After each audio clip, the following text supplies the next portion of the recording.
مفتی صاحب نے اپنے مناظرے کی تیاری کہاں کی ہوئی تھی؟ سنیے مفتی صاحب کی زبانی کہ اس ڈیبیٹ اور مناظرے کو جو انجام دیا ہم نے، اس کی آخری تیاری اسی سرزمین دیوبند میں ہوئی۔ وہ شخص تھے جن کے ساتھ مناظرہ ہوا۔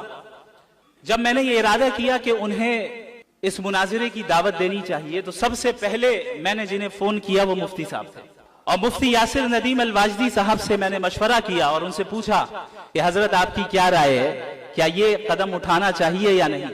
حضرت نے ہمت افزائی کی اور اجازت دی کہ آپ ضرور یہ کام کریں، انشاءاللہ خیر ہوگا۔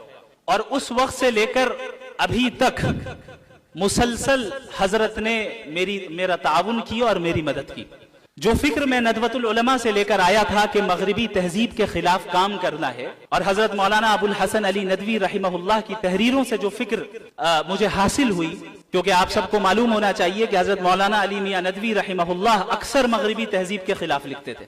کچھ دنوں سے میں یہ سوچ رہا تھا کہ آخر کیا وجہ ہے کہ ان صاحب کے ساتھ مناظرہ کرنے کے لیے اللہ نے میرا انتخاب کیا۔ کیا ہی بہتر ہوتا کہ حضرت مفتی یاسر ندیم الواجدی صاحب مناظرہ کر رہے ہوتے۔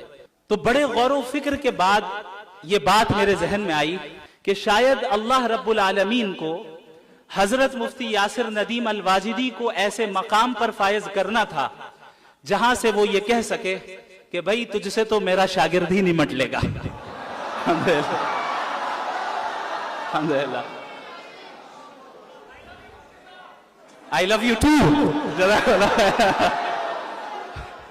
بارک اللہ فیکم۔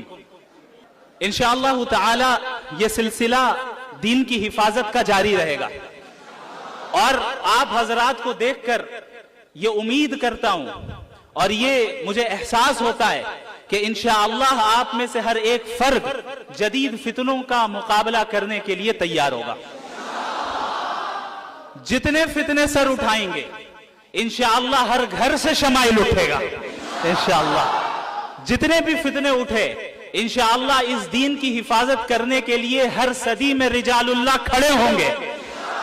جس طرح ہر زمانے میں ایسے رجال اللہ کو اللہ نے پیدا کیا کہ وہ اپنے اپنے زمانے کے فتنوں کو انہوں نے کچل کر رکھ دیا اور ان زنجیروں کو توڑ کر رکھ دیا، اس زمانے میں اللہ رب العالمین نے مغربی تہذیب کے فتنے کے مقابلے کے لیے جس جماعت کا انتخاب کیا ہے، اس کی ابتدا کے لیے اللہ رب العالمین نے حضرت والا کا انتخاب فرمایا ہے۔